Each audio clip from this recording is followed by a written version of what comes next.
Tom Clark's 6M podcast is a Boink Studios production. And now, on with the show.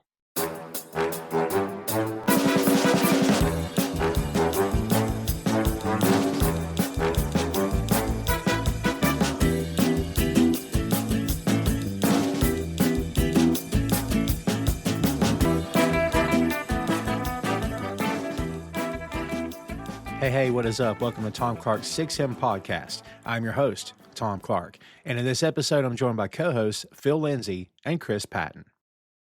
We have covered the Beatles quite a bit here on the 6M podcast, kids. If you follow the show, you know this to be true. We've covered many Beatles albums. We've not done them all. We will eventually, but we've done many. And we've done, things attached to the Beatles. We've done the anthology. We knocked that out. We even did an episode of Paul is Dead. We did George Harrison's solo career. And, the good thing about this subject, about this band, about these four guys, is that there's a multitude of content you can get and you can just keep on going. Just when you think you've done everything, something else comes up. I mean, you could do an entire podcast just on this group, and many people have, but you could make each episode just one album and then go solo albums and then talk about the band. And you could be doing this thing for years and years and years. Today, we're talking about Paul McCartney. And in the past several years, perhaps longer than that, he's been considered something of a polarizing figure, if I can use that word. As a Beatles fan, I'm a big fan of Paul. He is a creative genius. I don't think there's any question about that. The guy is one of a kind. And I love in the doc that we're going to talk about today, it was said, and I think Sean said that it was a once-in-a-lifetime meeting of him and John. I completely agree with that. Don't know what mystical forces were behind it, but kids, I'm going to tell you something. For that kind of energy to come out of those two guys and for them to still to this day, in 2026, be shaping how artists perceive music and inspiring people to this very day, it's mind-blowing. It's hard to get your head around. But kids, today we are talking about Paul McCartney, Man on the Run. And we're going to get into it. We've already talked a little bit off mic, so I know we've all three got some fairly strong opinions, and we'll see how you guys feel as we get into this. But before we get cranking, let's do this. Paul McCartney, Man on the Run, is a 2026 documentary film directed by Morgan Neville that chronicles the life and career of Paul McCartney in the transformative decade after the breakup of the Beatles, featuring rare archival footage, the performances, and candid interviews. They're all there, kids. This film captures McCartney's reinvention from the Beatles to solo artist and leader of Wings. Rather than just dwelling on nostalgia alone, the documentary highlights his personal and creative evolution and struggles with identity after the Beatles, and his drive to define success on his own terms. Released globally in 2026 and available on Prime Video, Man on the Run pairs performance history with intimate storytelling that reframes McCartney's post-Beatles era through fresh archival material and footage and first-hand reflection. And that is your lowdown on Paul McCartney, Man on the Run. So guys, we're getting into it here today. And as I said in the lowdown there, we were just talking about some of this stuff off mic. Phil, you and I have done a bunch of Beatles stuff here. Chris, you and I have reviewed many albums, and the Beatles have come up many times during conversation. So Phil, let me start with you. What's your overall vibe on this doc? How do you feel about it? What's your first take from it? I really enjoyed it. I thought that they chose the right timeline to go around. It wasn't like this is just a Wings documentary, because if you look at the title of it, that's what you would assume. But I just think even like thematically using Man on the Run and just kind of like everything that went on with Paul after a certain point in his life, it does kind of feel like this guy is like a guy that's constantly moving from thing to thing to thing. He is kind of a man on the run, because it's starting with the end of the Beatles and him immediately getting all the crosshairs on him for being the first guy to come out like, yep, I'm leaving the group. And then from then on, getting into the legal stuff, trying to take off as a solo artist, trying to start his own thing. it does feel like from the beginning to this documentary, all the way to the end, he's darting from one thing to the other. Yeah, can't sit still. Creative people, folks, and I think we've probably said this here on the show before. Creative people have to stay busy. They're always creating. They're always working on something. And Paul McCartney, of course, the great Paul McCartney, is absolutely no different. Chris, what's your first thoughts coming into this? Did it live up to your expectations? Did you have any expectations going into it? I really didn't, as someone who never got super into Wings. But it was interesting in the sense that it wasn't really about Wings for all the things that Phil just said. I mean, it starts from Paul McCartney basically giving us a quote where, when we split up, I thought I'd never write another note of music ever. And then it's more about his ex-relationships and current relationship with Linda McCartney and the creation of Wings and kind of his rebirth as an artist, for lack of a better terms. But the thing that kind of shook me the most about it was just the amount of, like I said, before we got started on the show, was just all the unreleased footage and things I had never seen with as many documentaries as they've done about Paul and the Beatles, et cetera. There was a lot of stuff in this documentary that I hadn't seen, and some things that they talked about that I didn't think they would, such as like the Tokyo arrest for his marijuana possession and the cancellation of Wings, et cetera. That was big, man. Them opening that case was pretty, I've never seen that footage of them opening that case. That was pretty big, man. And you know what? Through the years, I had been led to believe it was this, not that bag wasn't a massive amount. I'm sure that was a massive amount, but I was led to believe it was like a ton of it. That's what the stories, didn't they say in the anthology, Phil, that there was a boot of it or something like that? Or am I getting my stories mixed up? Something like that. Yeah, and there's like a zero policy though in Japan, right, during this time period. So it could have been any amount realistically. That's fair. Yeah, really well done editing though. Like starting it with the very last song on Abbey Road, and like getting all the way to that part with the Tokyo arrest, and like the way that they edited in like the video of Paul looking back at Linda and Linda looking back at him and like closing the coat. Very well done. Yeah, because the comment was made, well, one of us has to be with the kids. So who's going to take the fall for this? Like, buddy, Paul manned up. Not that you would throw your wife to the wolves, of course. But I don't know if Paul's people would have stepped in. It didn't matter. Paul, either he did the right thing or he didn't have a choice. I don't know. But he spent, was it 5 days in jail? 5 or 6 days in jail, I think. Normally this goes on the guitar player, right? Like anyone knows who Willie Nelson lore, this goes on like your rhythm guitar player. That's who it falls on. Oh my God, that's good. I do think that there's a nice metaphor in this, that they did include the Tokyo arrest of, this is all building up to the making of Man on the Run album that is built around like celebrities or a band breaking out of prison. And it's starting with them in prison, and by this point in the movie, he ends up in jail. Right. Kids, by the way, we've covered Band on the Run here on the 6M. It's a good episode. You should go check it out. Good stuff. Yeah, man, that was, we said during the anthology review as well, is that the other three guys kind of, he was the last one to try acid, and then suddenly he gets arrested. He not arrested, but he gets in trouble because he flat out says he was taking acid. And the other three guys are like, why would you just say that? Like, it's almost like I have to prop up my reputation in front of people, in front of the other three guys or something. Yeah. Crazy. Yeah, if I took nothing away from this documentary, and it's something I guess I had never really thought up to this point, is this really illustrates how much Paul needed camaraderie and how much he needed like this idea of found family that he got in the Beatles. And by the time the Beatles were broken up, I think the other three were more clear in what their identities were as artists, and he was still trying to figure out what he wanted to do and who he was if he wasn't a Beatle. That's fair. And to your point of what you just said and what you said earlier as well, this film, kids, in case you haven't checked it out, we're going to ruin it for you, by the way. Truckload of spoilers here, just so you know. I'm sure you've already figured that out. But the doc opens with McCartney confronting the end of the Beatles, a moment that forced him to reframe his identity, not as a part of a collective legend, but as an individual songwriter and performer. And then we start getting footage emphasizing his mantra of creation over like deconstruction. And he frequently notes that, his music was all he ever wanted to do. And now that he had to build something entirely new, I got to tell you, man, when he made the comment very early on that John quit first, Yeah. like, I don't know that John ever disputed that. So I'm sure it's probably true.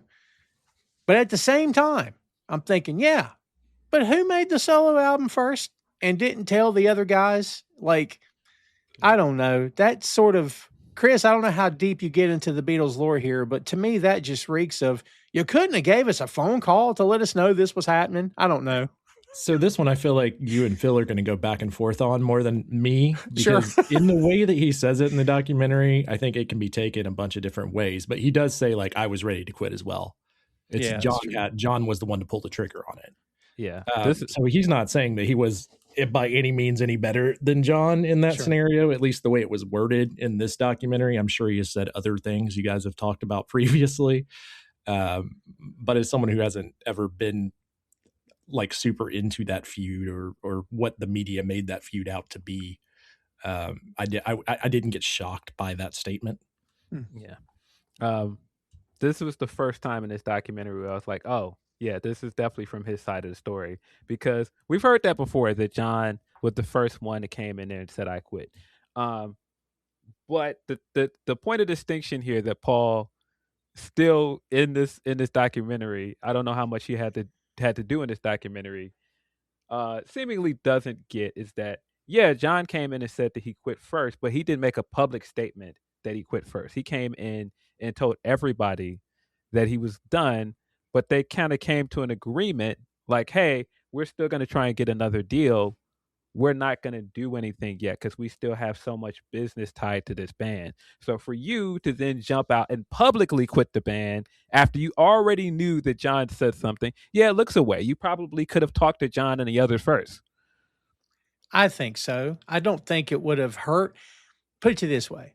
I think it would have helped way more than it hurt. Even if John had said, I don't care what the F you do, and hung up on him, at least it would have been, well, Paul, do the other guys know about, well, yes, they know. I called each one of them. Yes. And just the way that his first album came out and how rushed it feels, it's always felt like he tried to rush ahead of it before everybody else. So for that one, I always go back and forth on that, because it's also just a lot of like him doing his own experimentation, and the way it's recorded is very do it yourself versus the rest of the solo albums that come out from this band. Yeah. To the point where it's like he probably had a lot of these things cooking a lot more than, and whether that had to do with the band or not, is kind of not for me to say, because I wasn't here behind all these closed doors. Yeah, that's fair. It just kind of feels like he just jumped ahead of everybody else. Like, well, I'm leaving, and like he wanted to be the first one that says it publicly, like almost like, no, I'm breaking up with them. It's just like, well, wait a minute. Well, like the way when you listen to Ram, though, it comes off almost like an Elliott Smith album or something, like where it's clearly a guy is doing most of this recording on his own, and whether or not that was ever meant to be put out I mean, for all we know, that could have been like, here's a demo. Did McCartney come out first, or is it Ram? Or I'm misremembering the order. McCartney came out first. Yeah, but both of those albums are in the same kind of vein, right? Yeah. I mean, I do think Ram's better than McCartney, but McCartney has Maybe I'm Amazed, which is, I mean, I use the words mind blowing. That I don't know if I'm ready to go on the record right now and say it's the best song he wrote in the solo era. I don't know, I think it is. God, it's got to be top 5, right? It's an amazing song, no pun intended. I think it is. It's one of the few like real highlights off of McCartney. Yeah, I agree. That album also has that vibe of like those two albums in general also have that Exile on Main Street vibe. Ooh, where it's I did a lot of this myself in weird ways. So that one is kind of, was he trying to get ahead of something, or was he just trying to like, I can't get this art in on these other albums, so let's make it. Your point, some of the stuff on the first McCartney album were in the sessions for the White Album, and it didn't make the cut. Teddy Boy was one, and I think on one of the anthology discs, it's Teddy Boy's song that you can hear John in the background kind of teasing him about. It's Teddy Boy, one of those songs. But I'm like, So when you see the album, you're like, oh, I get it. Like, there's the songs he wanted to do. He ran it by the band, and they were like, it's whatever. So he threw it on the solo album. Yeah. Yeah, and I mean, I think they all had some of that. Like, definitely George just talked about that extensively. Uh, John had songs that he had by the time he put out solo music.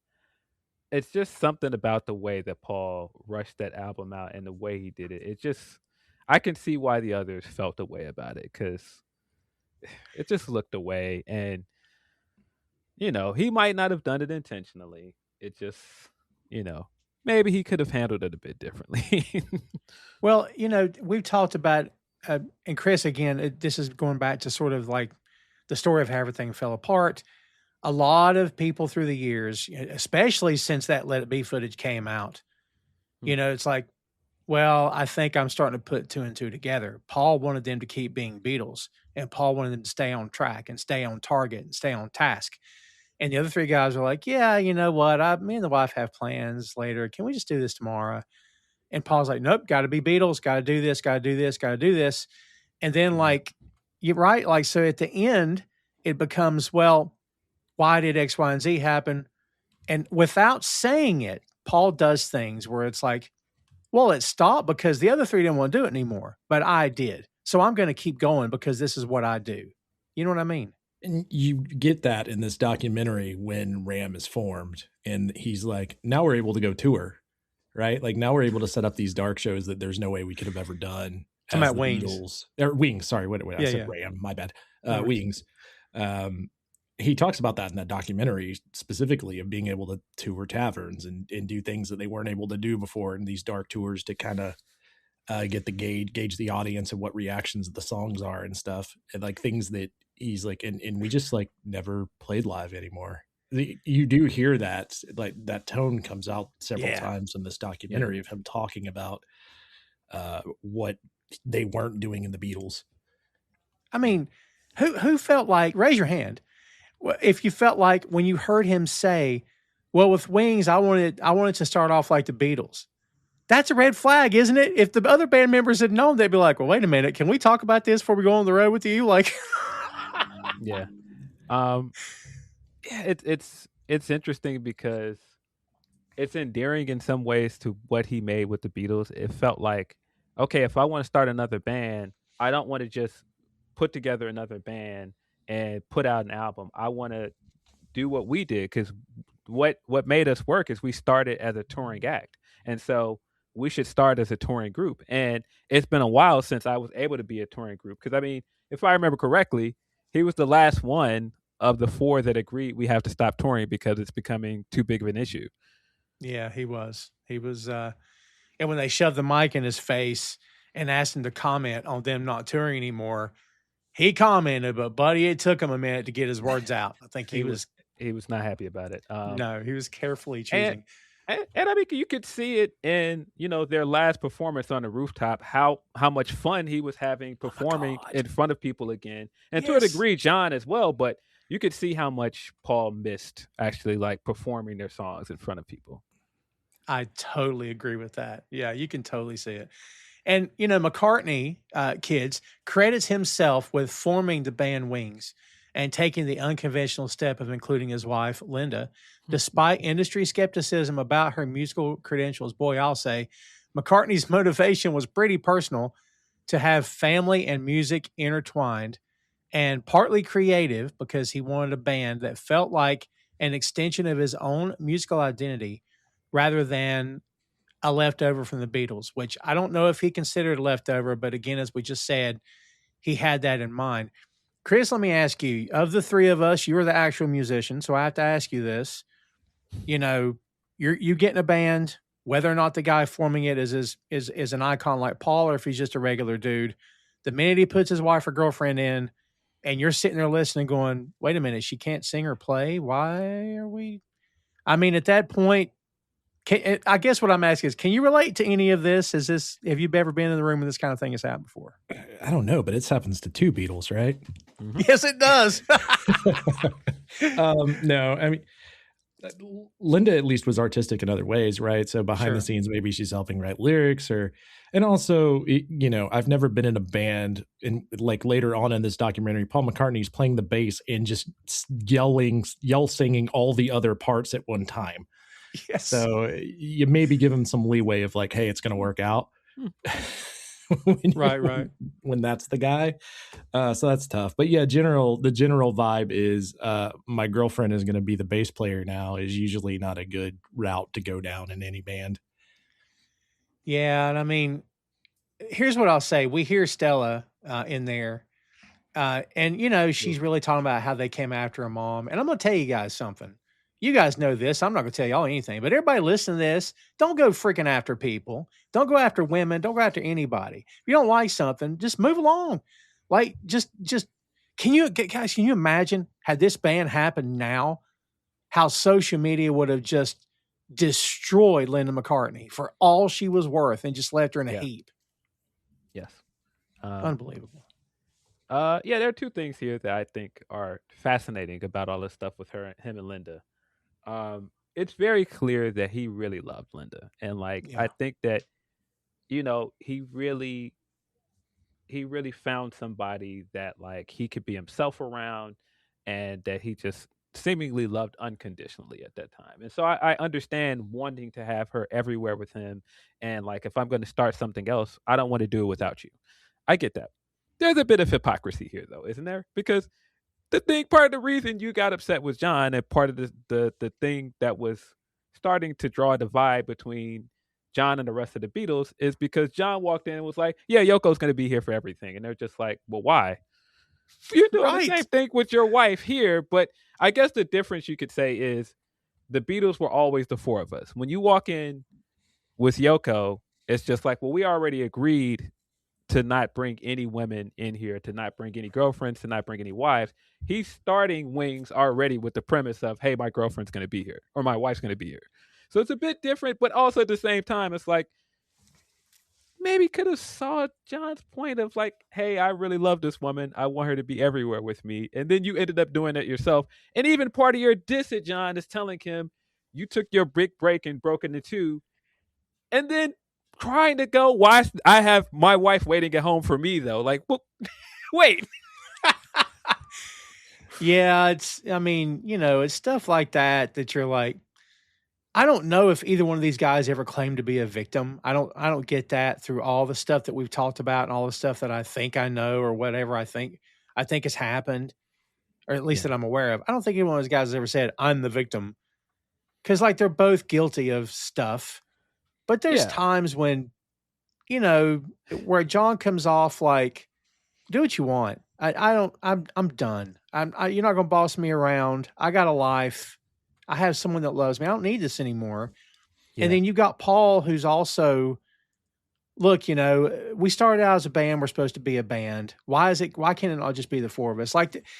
From the ground up, Chris, it seems like we have a fundamental disagreement, but then to Phil's point, he circles back and puts Linda in his own group. It's kind of wild. Yeah. That's much like Phil said, though. It's kind of different when the Beatles are done and you're like, I'm starting my own thing, so I can do whatever I want. And I'm going to do it kind of from the ground up and do this live touring. So if I want my wife in the band, whatever. So it's my band with a bunch of hired guns. Right. Yeah. So it's because we don't know what all was going on behind the scenes there with the Yoko stuff, John may have wanted her on songs, and then that becomes a whole different thing when you're the Beatles, because there is a level of quality there you have to live up to, where when you're doing Wings or your solo stuff, it's kind of a bit different than being one of the greatest rock bands of all time. And then also you get the juxtaposition of the Beatles are over. There's this huge vacuum of music now, and the new stuff coming out while you're building Wings is Pink Floyd and Zeppelin and Yes and more prog rock stuff. And then that leads into glam rock. So by the time you get to 69, 70, everything in music's completely different than his problems during that time period with Yoko Ono. Yeah, it's to your point, everything changed. And Phil, like Chris said, from 1970 on, it becomes a different world. And I think the word boring was used to describe Paul. I mean, Phil, is that part of the problem? Is that even when the guy was barely 30, it was looked at as dad rock. Is that a problem too, you think? Yeah, I think two things happen. I mean, I also should say with the Linda stuff, I don't think it's painted as well here because, again, it's his side of the story. But you were also trying to bring Linda's father in to be the Beatles' representation, and It's other true. guys didn't like that. It wasn't just that you didn't like Klein and you didn't trust Klein. You also wanted the Eastmans to come in and represent the band, and the band, of course, rightfully would feel like that's a conflict of interest because they're going to be biased to you. Yeah. And And and so, listen, to your point, real quick. To your point, Phil, it's not happening now, but it happened before. So it's another layer of this guy too. absolutely, and that part was kind of left out in. I mean, funny enough, when they showed that bit of the play, that's the part that they were kind of lambasting there. That he wanted to bring the Eastmans in, and the Eastmans were more part of his life, just like Yoko was more a part of John's life. But Yoko being in their studio sessions and you trying to bring in uh, the Eastmans in as representation, yeah, those are two different things as well, and I can see why the others will have a problem with that. Um, yeah, when he starts off, and I guess I'd never realized this, but when the Beatles broke up, he was 27, Mhm. and so yeah, for most of your teenage life, all the way up to your like adulthood, you were a part of this huge band, and it could be made this argument that you peaked. You did the greatest thing. You made this great accomplishment before you made 30, and by the time you're 30, happy, married, a dad, and you're still trying to make music. This is like the most uncool you've ever been. Right? And so I get it. Like that's a big part of what I don't like about his first single solos albums is that it's so much I'm happily in love and so much like schmaltzy music. And boy, this guy likes his schmaltz. He always has, Yeah, for sure. always has. But he's making this very schmaltzy music, and it's just like, boy, I just do not want to listen to this. Paul sometimes seems like he's at his best when he's challenged.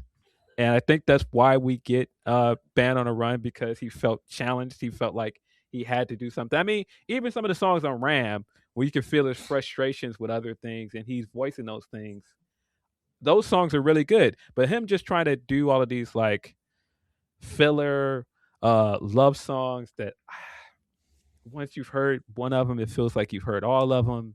It's like, yeah, I don't know. And like those clips of him like doing like Mary had a little lamb and like this nursery rhyme stuff, and Yeah. it's painful. And not just that, some of the stuff early on where he's got like the mullet and he's cut his beard off and he's just got that mustache. It's just like, boy, this is the most uncool this guy has ever looked, man. You know what's funny is that like, and Chris, you and I have talked about the Stones here. I can't say we've talked a bunch about them, but we did do Exile on Main Street. We mentioned them in other places too. I mean, somebody tell me, stop me if I'm wrong. I've never, even today, I've never thought, well, they're a dad band now. Maybe I'm here. Maybe I just haven't heard that being said, but I have heard about Paul. So like, it's interesting how it seems like on some level, Chris, the Stones maybe kept their edge where Paul's edge was next to John, maybe, and with the band, but the Stones kind of kept it. Is it the fact that, as Phil said, the happier you get, the happier your music gets, and it becomes people are like, God, what's this? Where's the head shaking? Where's the toe tapping? Where's the guitar? Where's the bass? Like, you think it's a little bit of everything, maybe. Well, the Stones, it's a whole different vibe, right? It's more Sure. rooted in the blues and Southern gospel, and it and some great songwriting by Graham Parsons. Right, But right. it's a different vibe altogether, and they're more of a rock band than the Beatles, where the Beatles are. And I'm not saying anything negative about the Beatles, so I don't need you guys to come down on me. But No like worries. the Beatles are more of like are considered more of a pop band than a true rock band. Yeah. Whereas the Stones are a blues rock band, and they have that vibe, and we're known for doing heroin and drinking in excess and getting their gear stolen in France. for instance. And to go to Phil's statement, like the edge and kind of what you were saying and alluding to, the edge a lot of the times came from Lennon, but the juxtaposition of that, where you have songs where Paul gives this melodic optimism and then Lennon's vocals come in, it's like a yin and yang thing where it works perfectly. The thing is Paul is just like naturally in his songwriting tends to be more optimistic, even when things are awful, and it pays off for him by the time you get on Band on the Run, right? Because the world is going through, you got the 70s are crazy at the beginning of 73 to 76, that era of Band on the Run, everything going on there. So like Vietnam War ending, Watergate, the stagnation of the economy, the energy crisis. His music makes a huge difference there to some point where you could be like, well, he was actually cooler than what a lot of other bands were doing, because a lot of other bands were doing the same thing. And his stuff's more upbeat in a time when people really needed to hear that too. Yeah. Yes. I mean, to that point, like the way the ebb and flow comes back, like I've heard people say that Paul was never the same without John. John was never the same without Paul. I know this is sort of a to the left comparison. I love Jerry Cantrell. I think Jerry Cantrell's solo stuff after Alice is great. Love his voice, love his guitar work. I think he's a great songwriter. With Lane Staley, it's a different act. It's a different sound. I can't say Jerry was never the same. It's different. Again, it's an odd off the wall comparison, but we've seen acts through the years where you lose one half of the creative team. Well, that's it. That's the other person is just not going to be the same. And Phil, you and me have talked a bunch here about how that Paul was always flowery and happy and smiling. And John was like, yeah, everything sucks. Let's sing about it. Let's sing about how everything sucks. But it just worked. Like Chris said, man, like was Paul missing that in the early years, as we just stated, you think? Well, I think he already had a big target on his back by being the first one to put out a solo album. And then the way that he went out on his own, people were already dead set against him. And then when the album was disappointing, it didn't help him at all. It kind of affirmed this messaging to people, like this is the guy that was holding the other guys back creatively, like particularly George. And when George put out a double disc and it was better than his album, it was like, oh yeah, George unedited without Paul is better, but Paul on his own isn't really what we thought he was. And we got 2 albums from Paul where it was just like, yeah, even though Ram is the better album, I still feel like Ram pales in comparison to like John's first solo album or George's first solo album. And so I think you look at it straight away like, well, wait a minute. Did they really need him, or was it the other way around? And I don't think that's really fair to Paul, but because of the way the timeline went and the way things kind of laid out, it made it look that way. Yeah, I agree with that. I'm the odd one out on here that likes Ram more than those albums. I think I'm the odd man out on this one. I like Ram. I don't know if I like it. Yeah, I do like it. Yeah. I think All Things Must Pass is a better album though. Interesting. Well, listen, to be honest here, Chris, Phil is very much a George guy as well. So, hey man, it's hard not to love George. Boy, you're not kidding. Yeah. I mean, talk about a flower that bloomed. And again, folks, we're not here to bury Sir Paul McCartney. Okay, I'm Absolutely just saying. Not. I think, funny enough, for a contemporary example of it, I think with the timing and with people expecting like someone coming from the Beatles that have made so many great songs at the right time. You've got John coming out with the Times coming out and saying, give peace a chance and making all these like revolutionary songs. And then at the same time, you've got Paul making this like flowery, I'm happy and in love music. And it's kind of like, it's like Kendrick and Drake at the time where everybody's like, hey man, Kendrick's making the music that I can connect with, but Drake is still making the music that he's been making for a long time. Yeah, no kidding. Yeah, but all things must come to an end, right? So like like I was getting at with the Band on the Run era, like 73 to 76, the Wings is filling up studios at a time period when Queen's self-titled albums came out, Aerosmith's Rising, Fleetwood Mac's out, Eagles are out. So like the Thumb on the Heartbeat making hits if you're looking at it that way, as well as just making something that is a distraction for a lot of people. I think, there's something to be said about that. It's not necessarily the coolest thing to do. It's not the thing that's going to make you not dad rock, but at the same time, it holds its importance within music. Sure. And you know what? Here's something to be said, guys. For example, by the time 76 gets here, the Beatles arrived in the States in 64. They were on Sullivan in 64, February 9th, 1964. And so by 76, 12 years worth of musicians who were already in the business and who were not yet in the business have been inspired by this band. So come 76 to early 80, Paul's maybe getting attacked in the charts by people who maybe never would have picked up an instrument had not been for his band to begin with. So it's like now you have to contend with people who were inspired by your music. That could not have been easy. Yeah, and they're hungry. Yes. You've had success. You've had the biggest, you were part of the biggest band in the world. And so these guys are just coming on. They're putting out some of their best output. You're still trying to figure out who you are as a solo artist. Yeah, for sure.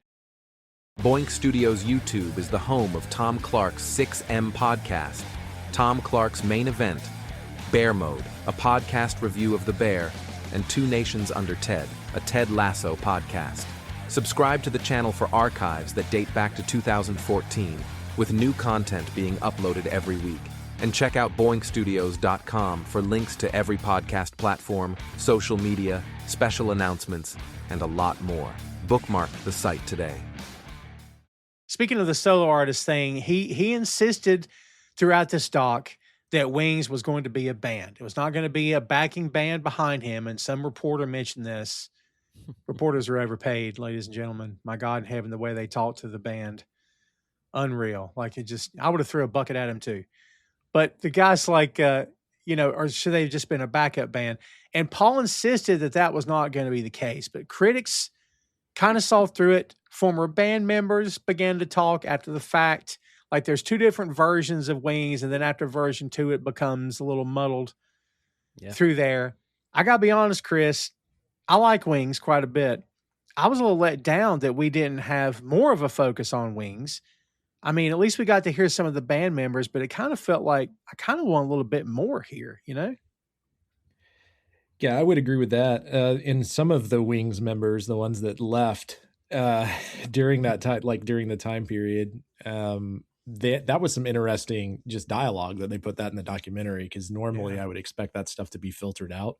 He was like, "Hey, we didn't sign up for this kind of stuff that was left in there," and I was like, "Wow, okay." Yeah, same. We did get a lot of footage of them playing on stage and stuff. So that was pretty cool. From standpoint of just actual shot footage of shows and smaller venues and things, that was neat. Yeah. I didn't know that they did so much touring early on before they put out any music. I didn't know that either. Them just showing up places and doing the surprise shows with Paul and him, them being like, "Yeah, we got Paul McCartney outside in the van." They're like, "Get out of here." That stuff was great. And some of that stuff, I was like, yeah, I could see what Paul is attempting to do. He's trying to build camaraderie with these guys. But I can also see from their standpoint of being like, all right, yeah, all of this sounds really fun. I'm buying into this idea of family and camaraderie and creativity. But also, I need to get paid, and you got me on a retainer, and you can afford to just travel around and just figure it out, make songs until it works because you're Paul McCartney and you have tons of money. But I can't do that. And I'm not going to just keep going everywhere with you. I'm not going to just go to Africa with you just based off an idea. And I don't know if this ever going to turn into anything bigger for me. Well, yeah. And then they pull out and they have their biggest album. Yeah. Oof. Right. Yeah, that's one of those things where he's just like, just keep holding on. It's coming. Yeah. And so, and I mean, yeah, bro, I know you got to be kicking yourself after the fact. All of that happened and it kind of motivated Paul to make the best album he could make. But it's one of those chicken or the egg things. If they hadn't If they hadn't done that and he wasn't so angry flying to Africa, would he have been as motivated to make that album as good? I don't know. But and like I said, they also had a point because he wasn't worried about the financial aspect of it. He wasn't worried about how much they got paid. He wasn't worried about how much money he was making, but he could afford to do that. Absolutely. And Phil, I sent this to you today that when that part happened, it got to me, and I messaged you, and where he's like, well, maybe you should write better songs. Maybe you should be better than me. And I'm thinking, hold on just a second. They didn't come to you wanting a job. You came to them. You formed the band. It was your band. You didn't call it Paul McCartney and Wings. You called it Wings. That's true. But like you didn't know what any guy was making. Not one time. It's your band, right?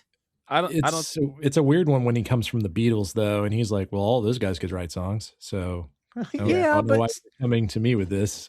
Yeah, right. But it's a double-edged sword, isn't it? You know? Yeah. It is very much the chicken and the egg, like Phil said there. I think you could look at that either way. Yeah. Yeah. And I mean, look, I can see his point. I just think in Paul's way of doing things, I can also see how that came off very poorly. Because you should care about how much money these guys are making and what their valid concerns were when they left. But at the same time, you can very much see why he wanted to start Wings and what he needed out of this, because you could tell it wasn't just that he felt like he needed the Beatles creatively. I think he needed that idea of camaraderie, this idea of found family, and I think he needed this idea of a bunch of people together under the same roof, challenging each other to be better. And that's what he got out of working with John, of like, even where we're not working together, I see what he made over there without me, and that's challenging me to want to be better. And I think he expected, because you brought all these other guys in there, oh, well, they're equals. I'm telling you guys, you're all equal to me. So come on, rise to the occasion. They're not John. They're not John. They're not John, and they're not looking at you like an equal. They're looking at you like Paul McCartney, one of the members of one of the biggest bands in the world. I can't just show up as a musician on a retainer and be like, okay, well, I can just compete with him. No, that's not how they were looking at it. Dude, he told George Harrison what to play, right? So, as a guitar player who's played in many bands, I would have looked at like how much I was making doing studio work beforehand before I came to Paul with that. Honestly, because I'm sure that they were making more money than they were just doing studio work. Possibly, possibly. But if they're good, if they're in demand, if they work a lot, I don't know. They all seem to be very unhappy. So I don't know. Right, but I don't think they were. Payoff is like, it's Paul McCartney. He's gonna pop one more song or end up on the Destiny 1 soundtrack or something. You know what I mean? Like, this guy still puts out music now. It just shows up randomly and makes a lot of money. So it's kind of, I don't know. I'd have to be very, very tempted if I ended up in a band with Paul McCartney for some reason to go back to just cutting studio tracks in England. It doesn't seem like they were enjoying the music they were making either, too. I think that was part of it. But it's one of those things where, if you hear that quote from Paul out of context, where he's just like, well, I don't understand what the big issue is. Just make better songs then, make better songs than me if that's an issue. And then him saying, I'm going to go and make the best album I can make after that. In spite of it, it sounds away. But again, I see his point. I see his point in that this is what I'm used to. I'm used to this competitive aspect to our creative process. And I'm coming into this where if this fails, you guys can say this is like a vanity project, but it's my vanity project. If it fails, it's more on me than it is on you guys. So my name is still, regardless if this is Wings, this is Paul McCartney's group. And I have to shoulder all of that comes with this. And I think he has this way of himself of just being like, even when you see him talk about like John's passing later in the movie, and just his way of dealing with people, you can see there's like a disconnect there, but I'm good at this. I'm good at creating. Um, the whole friendships thing, the whole keeping relationships together, the whole kind of like always being like not being tone deaf sometimes in certain conversations. He doesn't quite have a great grasp of that early on. But what I do know how to do better than anything is to create.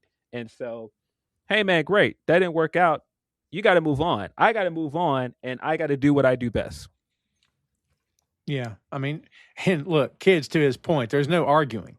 Like, again, Paul McCartney. We're not talking about some guy you barely heard of. Yeah. I mean, look, Paul was right more often than not, which can be tough if you're really looking, but he was, honestly. Yeah, I mean, he even says this when they go to Africa. Love that they put all of the footage in with Fela Kuti. Love that was part of his inspiration to go to Africa with Fela That was Kuti. cool. That was awesome. But he even says that when he gets to Africa and he talks about getting robbed and losing some of his tape, and he's just like, man, you gotta move on in life. I could have stayed mad that those other guys didn't want to come to Africa with us, but I moved on. I could have stayed mad about this losing the tapes, but you gotta move on. Yeah. There's something pretty deep there, Beatle related too, I'm sure. Like, Yeah, I think a big part of this was him being like, I don't want this to be the only thing I'm known for. Again, it's something I did before I was 30. I have a lot of living left to do. I don't want this to only be my claim to fame. right, of course, yeah. Well, kids, as much as we get of Paul's, solo story, and of course it's called Man on the Run, the focus is on him, of course it is, but the bulk of this documentary is rooted in the 1970s era of Wings, showcasing concert footage, as we said before, studio sessions, archival moments, rarely seen elsewhere. And the doc does devote time to Wings, interviews, and narrative threads, consistently frame this period as part of Paul's solo reinvention. So it's sort of an intertwined duality that's happening here. And his attempt to move beyond the shadow of the Beatles rather than just replicate that success, which again, some of the verbiage he used was a little suspect. I mean, we talked a little bit about, family and how people are incorporated here and about how everything changes. I mean, Phil, as someone who's been a fan for a long time, what did you see like in terms of his music after the Beatles and his music in terms of how his family maybe impacted his process? As we said, the songs got happy, but they were kind of always happy with the Beatles and upbeat. What do you think changed, or do you think there was a big noticeable change after the fact?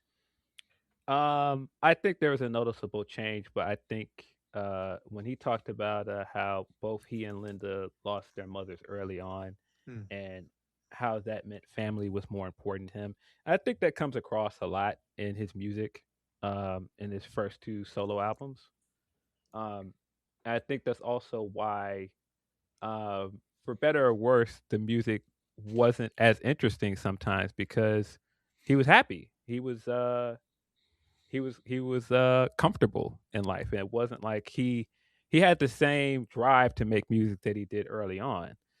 And I think it's also just changing your entire creative process around being in a situation where it's like, well, I know I want to create something and I know I have things to say, but what do I have to say? This was a little bit easier when it's the four of us all in a room and we all are deciding as a group what we have to say. This is just me being more vulnerable about what it is I want to say. And that became more difficult for him. I mean, Chris, to Phil's point, easier to hide in a band as a songwriter, like especially if there's more than one of you writing the songs, you can kind of pick and choose your moments. So that makes sense, right? That Paul was sort of, okay, we'll do this way, and then next time it's George, next time it's John, but then I can slide in here. And maybe hide is the wrong word, Chris. Maybe work is a better word, a way to work within a band, maybe. Yeah, I don't know. It's kind of weird because he seems kind of unfairly judged for being Paul McCartney and not being John Lennon at times. That's very true. Not having that personality. Because you can be in the same band, be creative together, and write great songs that aren't necessarily in your style. That's not hiding. It's a very collaborative effort between everyone in that band. It's like when the band split, there's like this this thing of like, well, why isn't Paul out here saying all of these things, or why is he not as political? It's like, well, he might not be that person. And I think that he gets kind of unfairly judged a lot for that, not necessarily for his songwriting, because I think that you're comparing an apple to an orange a lot of times when it comes to that, because they write very different music. Very different music, both coming from very different creative places. But like Chris, both of them lost their mothers young as well. So they had that shared bond. They were friends since they were kids. But yeah, like, and I think as time went on in that group, you could see that their tastes were changing. Although they all enjoyed Elvis and Buddy Holly and the Crickets, and they loved, old blues music, and they really enjoyed Motown. So those influences were there, but you could see like Paul going more of the showbiz route, like Little Richard, and then maybe John was more on the other side, maybe more Marvin Gaye to some degree. Like, I've got something I want to say, and Paul's going to be busy at age 30 something, still shaking his head on stage. It's such an interesting dichotomy between those two guys, man. It's also interesting looking at the rest of the landscape during this time period of musicians, because you get bands that are more following Wings' path of going and touring, and then you get like Led Zeppelin, right? Who are very anti-touring, following more of like what the Beatles path is, and how that coming out of the Beatles era into what Wings is headed into, and then later on, like I said, like Queen, Aerosmith, Fleetwood Mac, etc. That could be a whole show on its own, honestly. Yeah. And then the nostalgia for the Beatles by mid 70, which seems crazy, but there is this nostalgia of Beatles and what all that influenced when you get into bands like the Police, Talking Heads, Elvis Costello, etc. And you're touring all around the same time. I think people forget that the Wings were very, very, very commercially successful, even with all of that going on. Yeah, that's fair. Yeah. And you know what? You don't get Sting without the Beatles. I'm sorry, you don't. You hear Sting's songwriting, the way he plays, the way he sings. I mean, that guy's you talk about inspired by the Beatles, man. You can hear it in his music for sure. Tom Clark's 6M podcast is sponsored in part by Radius Law Group. Every day, Radius helps individuals, families, small businesses, and nonprofit organizations throughout North Carolina, Florida, and Pennsylvania resolve their legal issues by providing effective legal counsel in the areas of estate planning, as well as elder law and Medicaid. Radius Law holds the radical belief that working with a lawyer can indeed be enjoyable. So give them a call at 1-800-519-5667 for more information, and tell them that Tom Clark's 6M podcast sent you. One thing I wanted to mention, guys, and kids, if you know anything about the Beatles, you'll know this. If Paul didn't like your question, he would very subtly scratch his face, his eyebrow, his cheek with his middle finger. And it was very subtle. And there's a moment when they're asking him about whether or not he thinks he'll go to jail in Japan. Well, he didn't like that question. So he answers very politely, but he puts his middle finger on his face and scratches. And Linda immediately starts smiling because she knows what he's doing. So like I say about this guy, it's dad rock and stuff. But then, where John would be like, what did you ask me that for? Like Paul would just, well, I'll answer your questions, but I'm going to do this as a way. And he did it when he was with the band. I found that very funny, actually. I mean, Phil, he has an edge, but it's just not, again, to Chris's point, Phil, we don't need to be comparing this guy to John. They're two different people. John would more likely, maybe not raise his voice, but say, why are we talking about this? Where Paul would sort of go along with the interview, I guess. Yeah. I think that's why some people always felt like there was kind of a passive aggressive tone to him. Yes. And he has this way about him. I just think there's so many things that people like had put as strikes against him. Very funny that they also put the Paul is dead stuff at the beginning of this movie. Very interesting.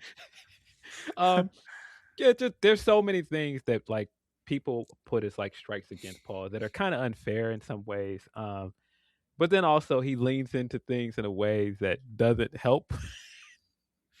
Right. But I do feel for him in some of these spots where they're doing the interviews, because you can tell the reporter is just not getting the hint at all. Like, and asking him, does he think he's going to go to jail early on? That was very weird. when he's doing all of this stuff for Wings is put out their most commercially successful album. They're touring, they're getting ready to do Madison Square Garden, and all you're asking this guy about is the Beatles. He does not want to talk about the Beatles. The entire point of all of this is he wants to move away from his past, and that's all y'all want to talk about. It's all they ever want to talk about. It's all they got. It's like they've been tasked with getting the headline. They hope that they'll be the person that gets him on camera saying, "I'd love to record with John again." Yeah, that stuff is unfair to him, and I legitimately felt bad for him when the guy stuck the microphone in his face and he's asking him, how did you feel when John passed?" And he's trying his best to answer that question, and you could tell he just has not fully processed it all. And I believe that Sean's narration over it at that point where he's saying, Yes. People unfairly made him out to be like unfeeling or cold or robotic. But I think he was just trying to answer the question as best as possible without getting emotional. He's in shock. I mean, when Brian Epstein died, the second they got back to the States, they're shoving cameras in their face. And these guys look like they just stepped onto another planet and didn't know where they were. Like complete shock. Yeah, this is this guy's best friend. Yes. And his best friend died. And you're asking him to how did he process that? I don't think he knows yet. I don't think he knows how to answer that question.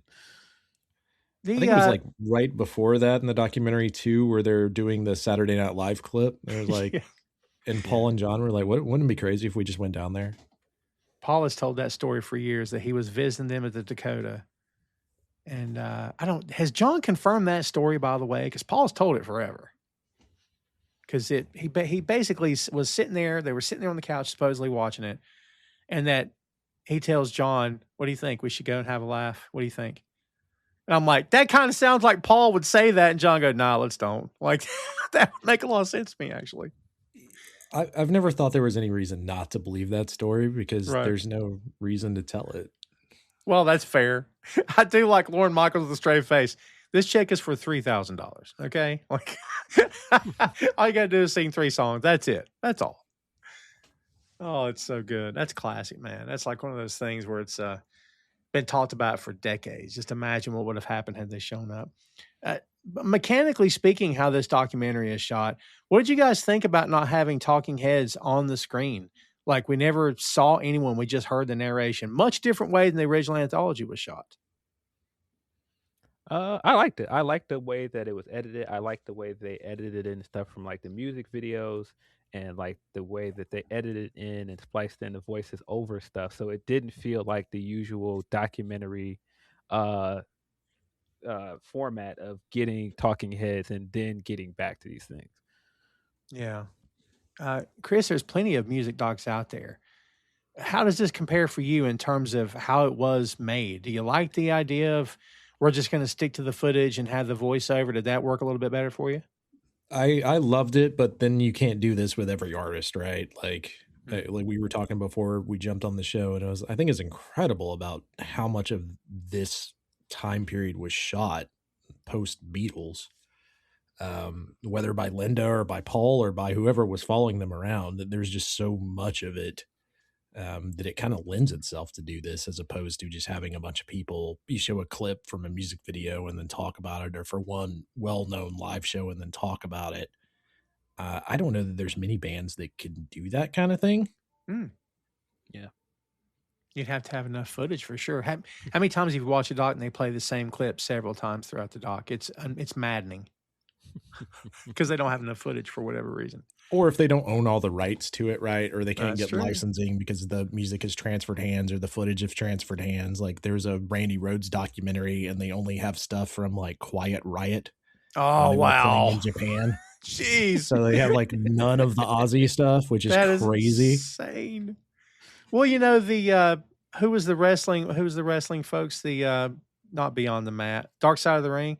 Mm-hmm. They found a way around it, as you guys know, is that they would just take a camera and put it in front of a screen and record the footage on the screen. And that was their workaround, and they got away with it. I don't know how they got away with it, but they're able to do that. I don't know. It's kind of like fudging YouTube and trying to put content in there you don't own, but doing it really quickly and turning it backwards so the algorithm doesn't catch up on it, I guess. So trade They've secrets, they've gotten everybody. away with it for now. That's We'll true. say that. I wonder how many copyright strikes that Vice has gotten on YouTube from WWE. That's an excellent point. Yeah. So the point of this doc, kids, if for no other reason, is just to tell the story, of course. But I think maybe also to reframe, Paul McCartney's narrative after the Beatles. We as fans and as people who are familiar with the story, you hear for years that there's all this infighting and everybody's suing everybody, and they even mention lawsuits in the doc, which is interesting. But that Paul sometimes comes out as one of the chief villains, maybe the primary villain of the whole thing. And maybe this doc is meant to sort of reframe that narrative into more of a, I wanted to have a new band, so it becomes nostalgia. It's about reinvention. Chris, is it mission accomplished, or was there, because we said it was kind of told from his perspective, but man, for me, there's moments toward the end I'm like, yeah, I don't know if this accomplished what maybe the band thought it was going to accomplish here. What do you I think think, it Chris? accomplished what I wanted out of it, and Phil alluded to this earlier with just the name of it being Man on the Run. Mm. It's, not about him building a band. It's about him running from being a Beatle, and then kind of eventually learning to live with it. And the things that I wish they would have done a little more of is just comparing Wings to other music of that time period, especially bands that took the Beatles route, like Zeppelin or Queen, for instance, and the touring aspect of what he was trying to do in Wings versus that.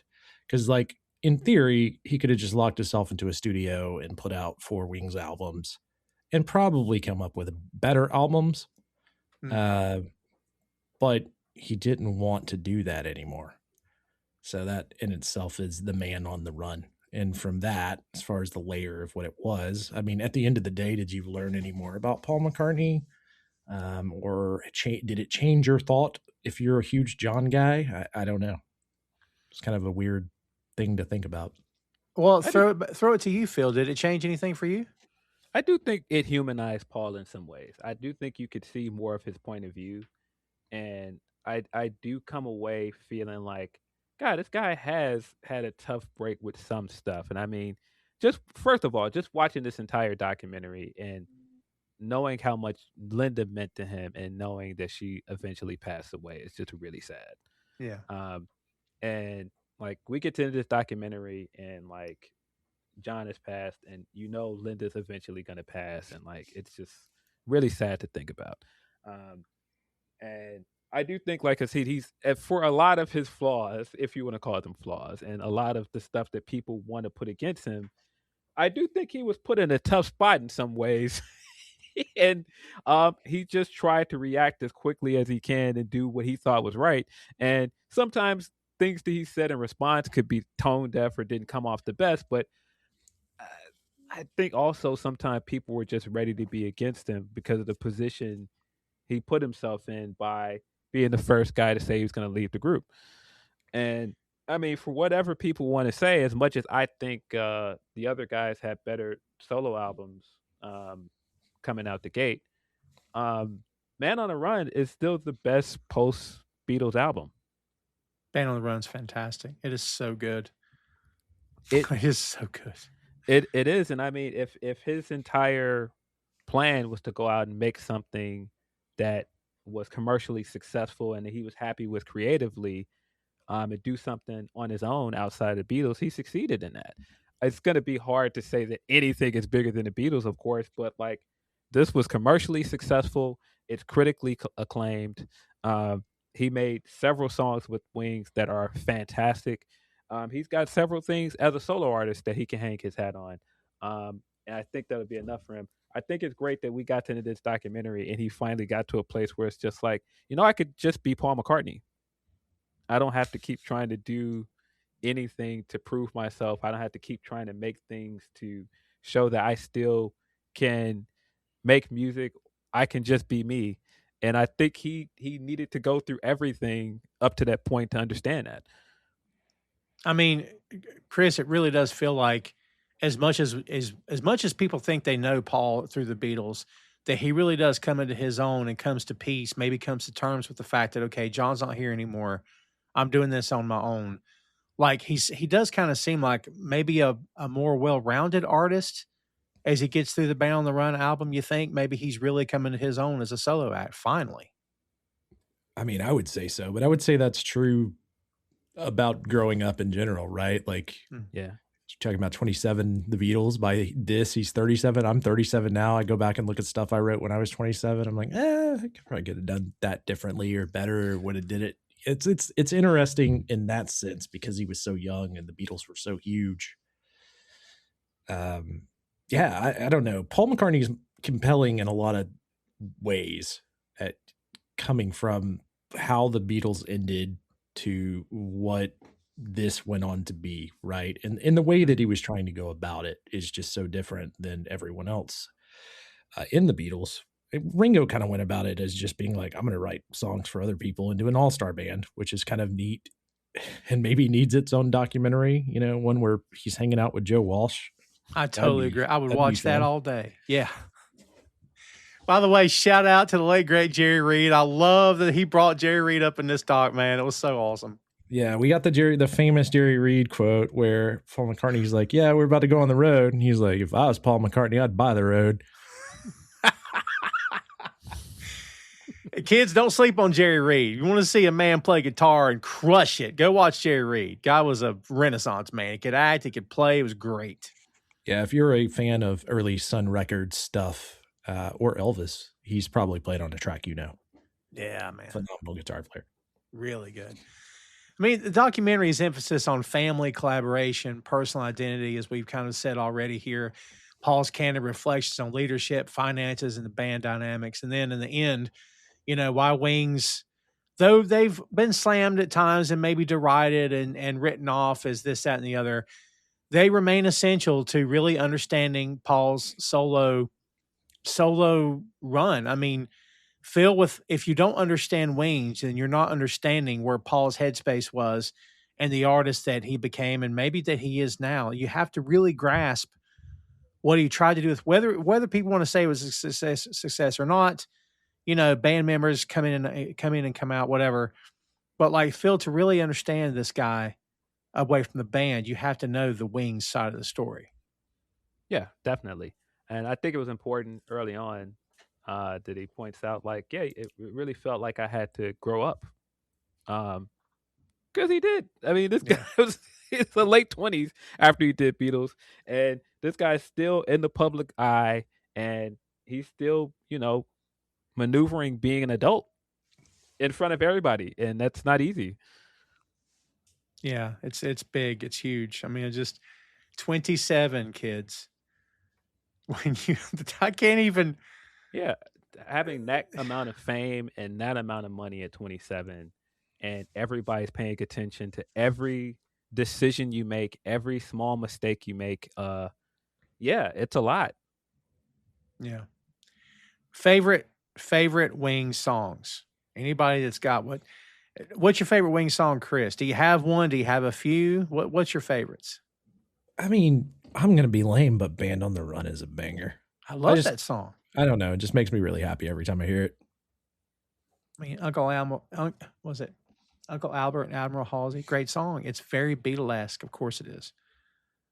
Hands Across the Water. Great stuff, man. Are you kidding me? Like, Live and Let Die is a classic. I mean, classic.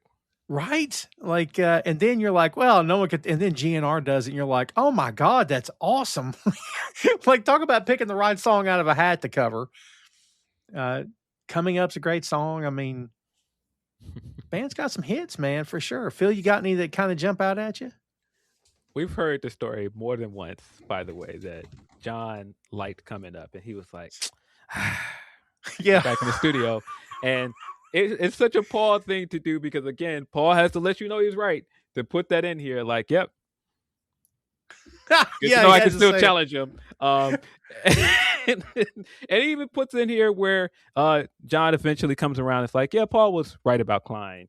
He had to make a point to put that in here. Oh man, yeah, it's well, you know, Klein was a con artist, flat out. I mean, you know, just wasn't good, and Paul knew it. Yeah, Paul was right about Klein, but yeah, as I pointed out, don't leave out the part that you also wanted your father-in-law to be representation. And they Like, totally left it out. don't leave that part out because that's important. It wasn't just that you were saying that Klein was a bad idea. You were also saying, how about we go with Mr. Eastman? No. Right. Yeah. I would also throw out Monkberry Moon Delight as one of my favorites. It's not one that gets talked about a lot, but I love the vocals on that. They're very chaotic and beautiful in a weird way. They really put over Mull of Kintyre too. Like, hasn't that become like I don't want to say the national song of Scotland. Isn't it like it's something in that country, isn't it? Isn't it like highly regarded, or is it official? Am I wrong? Seems like I've heard that somewhere. I'm not sure. Interesting. Yeah. I can't say I've ever sat around and listened to it tapping my foot. Let's put it that way. It's niche. It's very niche. Yeah. But yeah, man, Live and Let Die. Like, I think it's like classic. I don't care when I hear it. It's just a great song. I mean, when you just put on Band on a Run and just the first 5 songs alone, there's no miss. No miss. Yeah, Like, it's so good. Every song for like the first 5 or 6 tracks, great songs. But that's why, like I said, it's hard to put anything post Beatles up against Band on a Run. I think it's top of the list for me. Yeah, it's awesome. It's awesome. I mean, I don't know if he was at his creative peak, but buddy, he was close. I mean, as high as he could get after the Beatles for sure. Which again shows what an incredible artist this guy is. I mean, Chris, of the three of us, you've seen him live. Yes, I got really lucky with that because he played at Piedmont Park here in Atlanta, and it was general admission, so tickets were flat $80. And I don't think they've ever hit anywhere near that ever again. Right. And it was general admission, so you could get to wherever you wanted to stand as long as you were willing enough to get there early. And it was one heck of a show. I think it was the same lineup he had for the Super Bowl after that. Incredible. Yeah, incredible musician. I would say if you're a huge Beatles fan and you get a chance to see Paul McCartney, and I hate how much tickets cost now, but that might be one that would be worth paying up for because it's still a phenomenal show and he still sounds incredible. I mean, you could, you said 80, just add a 0 or 2 on the back end of that. You could see him now. So yeah, 80 for Paul McCartney is a steal. Like, wow. Crazy. Yeah, they used to do those shows all the time. They don't come around as much anymore. The $80 big band, like big act shows, but that was one that I got the privilege of taking my now wife. We were engaged at the time.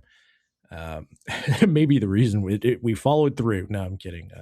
But that we got to go see that together, and it was incredible.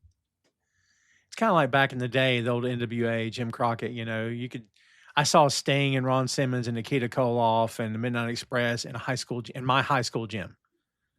Like, brother, you couldn't see that now. It's local gyms and stuff, local schools, local rec centers always had big names back in the day. And I'm sure bands, when going back to the 50s, 60s, and 70s, would come through and play like the rec center circuit and stuff. But man, those days are gone, unfortunately. So.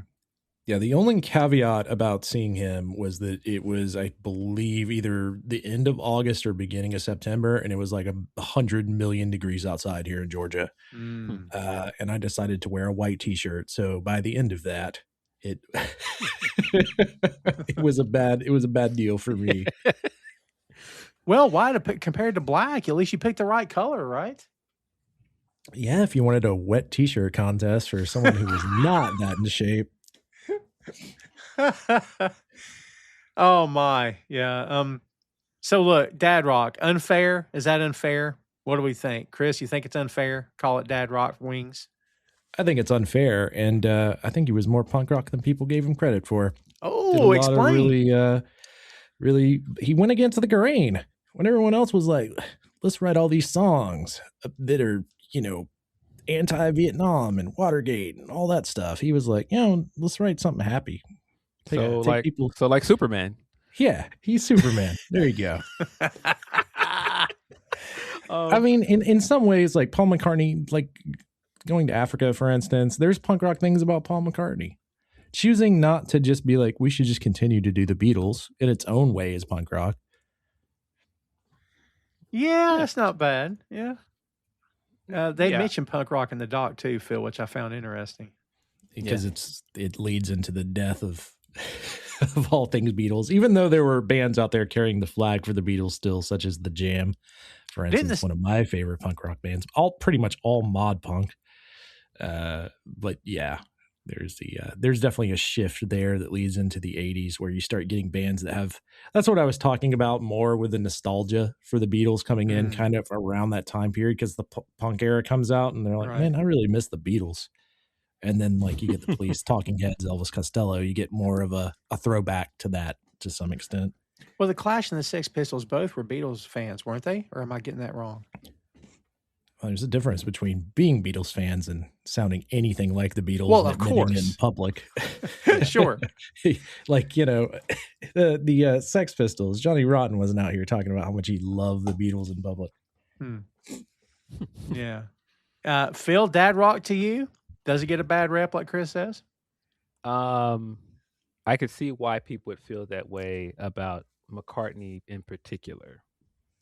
Just because the subject matter and just like the music he was making wasn't that interesting. But I think by the time Ram came along, I don't think it's as fair, because I think the sound on Ram is different. The subject matter on Ram is different. I mean, despite the fact that, like I said, there's a bit of hypocrisy there, I think Too Many People is a great record. And it is a legitimate diss track. It is a legitimate diss track. Yeah. Man, talk about sniping at each other, kids. Back during a time when a few bands were doing it, but nothing like we saw later, of course, with the rap acts for sure. I mean, is it dad? If someone said it's dad rock in 2026, I'd be like, well, okay. Yeah. Because your dad probably listened to it. But like, if you said it was dad rock in the 70s, I'm kind of like, I don't know about all that. You know, maybe the word dad rock is unfair, maybe soft rock, because like a soft rock station would play Wings where it would never play Zeppelin, of course. Like it's, you know, it's more of a laid back, you know, I don't know. And not that there's anything necessarily wrong with soft rock. There's great songwriters and, you know, basically all forms of music, but you know, I mean, you know how people like to just classify things and rip on it back and forth. And plus the juxtaposition also of going back to the Beatles time when they were giving the black and white interviews and John's like, you know, I don't want to be on stage when I'm 40 shaking my head singing She Loves You. Because they all believed they were going to be moving on from that band and maturing as artists. And then we get Paul, you know, who's today still singing the Beatles hits. It's kind of interesting how everything worked out. Yeah, it's a weird thing to think about because like even soft rock stuff, it's like, well, the Eagles got played on soft rock stations that make them dad rock. I think the Eagles are dad rock. Don't nobody get mad at me, but I swear to God, I think they are. Yeah, but people are going to get mad. I'm just saying. Is Fleetwood Mac dad rock? Man. You see what I'm getting at? Like, sure. These broad classifications of dad rock is like, yeah. Well, did your dad listen to it? Yeah, I guess that's dad rock. Yeah, it's definitely old head music at this point. Old head. God, I hate that term. I saw that term today and I about threw something against the wall, man. Yeah.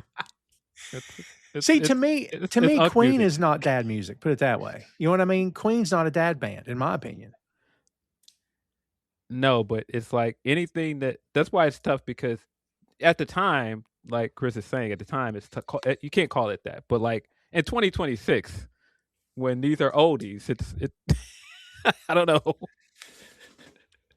It's interesting. Like how many? Almost 50 years, something like that, from Band on the Run. Yeah, God, mind blowing. It'd be kind of impossible not to consider it dad rock. That's mind blowing, man. Unbelievable. Now, what I will say is, "Live or Let Die" goes hard. Like even for that time period, whether you're a Queen fan, Zeppelin fan, Pink Floyd fan, that's a very rock and roll song. I mean, we can't forget Paul was the one screaming on Helter Skelter. I mean, people can say what they want about what's heavy metal and what's not. I mean, that's the Beatles heavy metal tune for sure. Like It's There's no way heavier than around a it. lot of other bands that are considered heavy metal during that time period. Mm. Paul could howl, man. I mean, who else could cover Little Richard like Paul McCartney? Honest to God. Like, yeah, dude. That voice, man. Yeah, I don't want to take anything away from the guy for sure. I mean, he's got pipes for sure. But well, kids, there you have it. There's the doc.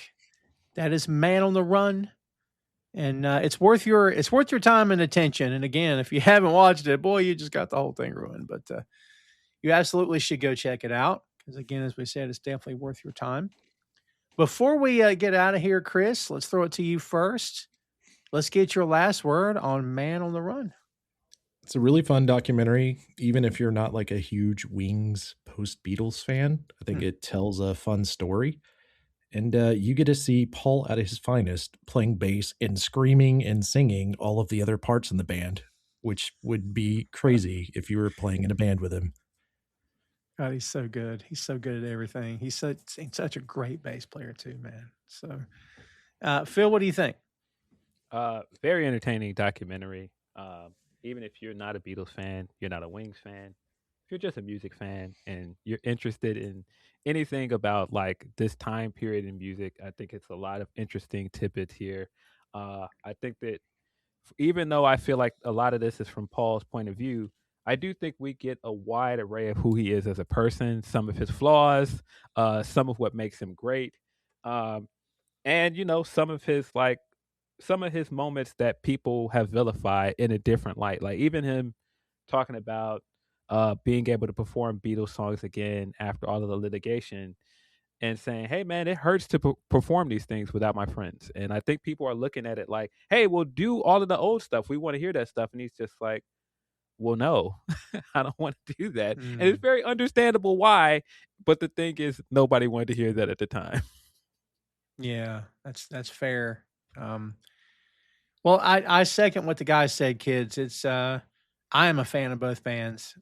So like I'm here for it. But like we said, man, if you are one or the other or neither, even if you aren't a musician, I think it's entertaining. It's worth watching, and it'll give you some perspective. It might even give you an on ramp to the Beatles' music.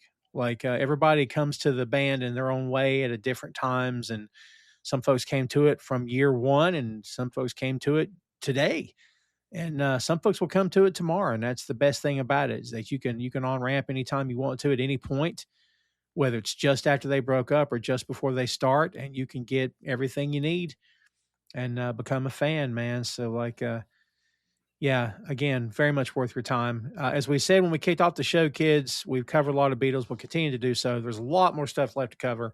We've done a lot, but there's so much more to do. Trust me when I tell you that.